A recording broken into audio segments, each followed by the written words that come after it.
Salut à tous, c'est Pang de la chaîne, bienvenue sur cette vidéo qui aujourd'hui va parler trauma. J'ai trouvé un article très sympa dans le Figaro à ce sujet-là, et c'est notamment par rapport au trauma qu'on peut avoir, bien sûr dans des agressions. Là, c'était notamment dans les viols, la difficulté pour les personnes qui ont été traumatisées de réexpliquer l'histoire, de redonner des détails ou autres, voire même de s'en souvenir parfois, hein, vous le savez très bien, en session, même si on fait toujours très attention à ne pas créer de faux souvenirs, il y a parfois une émergence d'ensemble d'éléments traumatiques qui revient à notre partenaire, et à ce moment-là, cette espèce de rappel très précis qui remonte est complexe à gérer, hein, parce que s'il y a eu cette amnésie, c'est qu'il y a une raison.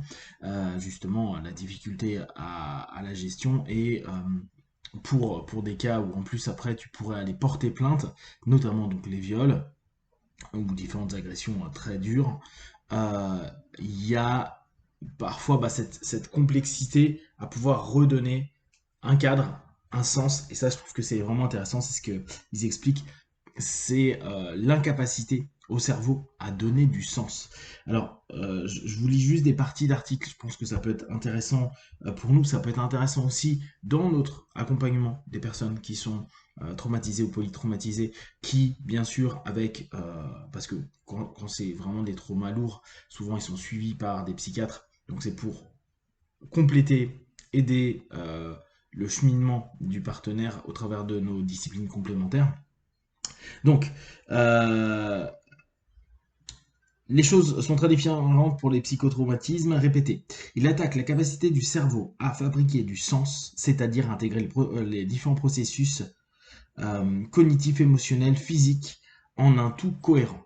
Donc, vous vous souvenez qu'assez régulièrement, je vous dis, bien sûr c'est une cartographie qui nous appartient à nous hypnotistes, que le subconscient donne une orientation qui a un sens, et le conscient lui donne de la logique. Là, on se rend compte que le subconscient, en tout cas le cerveau, à un moment T, n'est plus dans cette notion de sens. Et souvenez-vous, dans une cartographie hellmanienne, on dit, dans le subconscient, il y a les émotions, les valeurs, les croyances, les mémoires à long terme, les patterns, donc les processus automatisés, et puis cette gestion de la dépense minimum d'énergie. Si on part du processus de se dire il n'y a plus de sens, c'est-à-dire que, comme dans un rêve, on a un paquet d'infos qui arrivent, qui s'interconnectent, mais qui derrière ne font pas sens, et qu'en plus, la notion logique, c'est-à-dire notre réécriture du storytelling, de l'histoire qu'on est en train de se raconter, et d'ailleurs c'est ce qu'on fait dans tout le travail sur les rêves, l'interprétation des rêves, c'est une conscientisation, donc le conscient emmène de la logique, pour donner un sens, ou comprendre le sens. Là, en l'occurrence, il dit qu'il n'y a plus de sens, en tout cas, il y a quelque chose d'insensé, ça va dans tous les sens. La notion logique devrait permettre à un moment donné de créer un storytelling et coudre, entre guillemets, les différents éléments pour lui donner une orientation cohérente. Sauf qu'on se rend bien compte que quand on le fait avec nos rêves, c'est hyper compliqué. Donc imaginez, vous avez un trauma qui empêche à notre subconscient de donner du sens, qui donne plein d'infos comme dans les rêves, qui a une orientation, hein, mais qu'on n'arrive pas à décoder.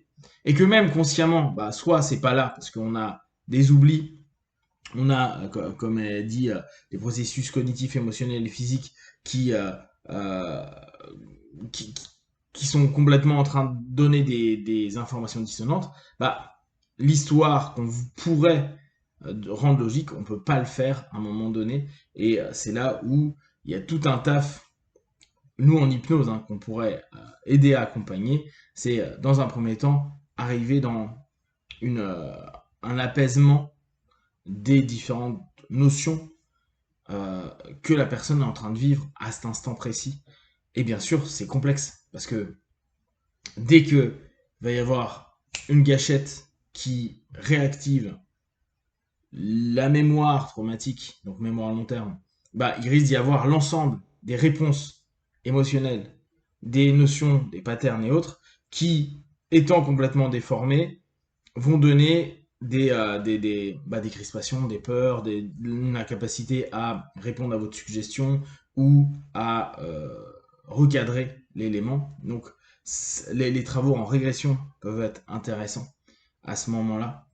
C'est pour ça d'ailleurs que beaucoup de psychiatres utilisent aussi de l'EMDR, même s'il y en a qui n'aiment pas du tout, hein, mais cette notion pour désensibiliser la mémoire et dès lors pouvoir redonner une émotion plus juste. Et ça, on peut le faire en régression, on peut le faire avec des suggestions, on peut le faire avec pas mal de travaux, mais c'est vraiment étape par étape, petit à petit, pour que le partenaire ou la partenaire puisse ne pas replonger constamment dans ce non-sens et ces réponses qui sont complètement disproportionnées et dans une transe de survie la plupart du temps qui se réanime, on le voit avec les PTSD et stress post-traumatique, pardon. Euh, Tatap, qu'est-ce qu'il y a qui disait quand les traumas sont répétés et donc que le stress perdure, il y a globalement une diminution de l'activité dans le cortex préfrontal qui régule le traitement émotionnel et une augmentation de l'activité de l'amygdale chargée de détecter les menaces. Donc ça, on le sait bien, hein, dans le trauma, il y a vraiment cette notion-là. Je vous en avais déjà parlé sur d'autres vidéos sur le trauma. D'ailleurs, j'ai reçu Le corps n'oublie rien en version de poche. Donc je vais me le lire, je repasserai, parce que ça va être vraiment des éléments sur lesquels y a pas mal d'infos sympas pour nous à prendre en compte, hein. Après, bien sûr, on est là pour accompagner et donner un plus aux personnes qui ne vont pas à ce sujet-là. On n'est pas là pour remplacer quiconque. N'oubliez pas, envoyez toujours vers les psychiatres quand vous avez des polytraumatisés ou des traumatisés lourds.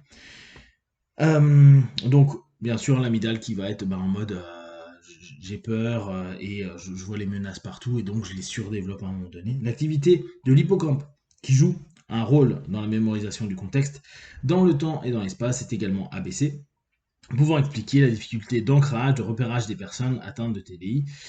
Dans le cortex pariétal, on en a déjà parlé, postérieur, le précuneus impliqué dans la conscience de soi, dans l'intégration multisensorielle et dans la mémoire épisodique est moins actif lui aussi. Donc, et ça on avait déjà parlé, hein, cette partie qui est plus du tout active du cerveau et on a du mal à se repérer et à s'identifier en tant que tel. Donc on vit il y a une espèce de repeat et on a l'impression que la personne n'arrive pas à se connecter à elle-même, mais ce qui est assez cohérent par rapport à ce qui se passe dans cette notion-là. Voilà, il y a le British Journal Psychiatrie de 2018 suggérait que la neuroimagerie permettrait de faire la différence. Ça, il n'y a pas de souci. Et voilà. Bon, c'était court, mais je trouve que l'article est intéressant et nous, ça nous permet de nous poser, de nous dire, ok, sur des notions hypnotique, qu'est-ce qu'on peut aider pour les personnes, comment on peut leur permettre d'être plus en phase, retrouver un peu leur identification, un soi, une restructuration de ce qu'ils sont. On voit bien dans des notions où il y a constamment la notion de l'amygdale qui est là, dans les menaces, donc c'est permettre un apaisement de l'amygdale. Après, il faut voir les contextes que la personne vous dit, etc. etc. Et n'oubliez pas, hein, sur les traumatisés vraiment lourds, ça se passe pas en 5 minutes, même si on aime bien dire qu'il y a certaines méthodes ou certaines façons de faire qui sont merveilleuses. Oui, pour certaines personnes, oui, mais là encore, l'exception ne fait pas la généralité. Et beaucoup de personnes mettent un temps pour se restructurer, se retrouver une identité, retrouver un mouvement et un sens à ce qu'ils font, à ce qu'ils vivent, à ce qu'ils ressentent. Et ça, c'est ce qu'on peut nous permettre d'accroître au travers de nos suggestions, des trans, une fois que petit à petit, on voit que la blessure se pense un peu pour l'orienter vers quelque chose de plus positif. Sujet que moi je trouve passionnant, particulièrement complexe. N'hésitez pas à partager vos feedbacks dans ces travaux-là. N'hésitez pas aussi à en parler, à parler à des personnes que vous savez possiblement traumatisées, et ça vous permettre aussi de, de leur permettre de comprendre que c'est aussi un élément du trauma et qu'il y a des moments où ils sont comme ça parce que ils ont vécu des choses et le cerveau il a répondu de la manière la plus adaptée possible pour survivre l'amygdale une fois de plus dans le quotidien. Si vous avez des questions, des remarques partagées sur Facebook, YouTube, j'y répondrai le plus rapidement possible. Comme d'habitude, de tout ce que je propose, ne prenez que ce qui est bon juste pour vous tester, observer, analyser et conclure. Be well, ciao.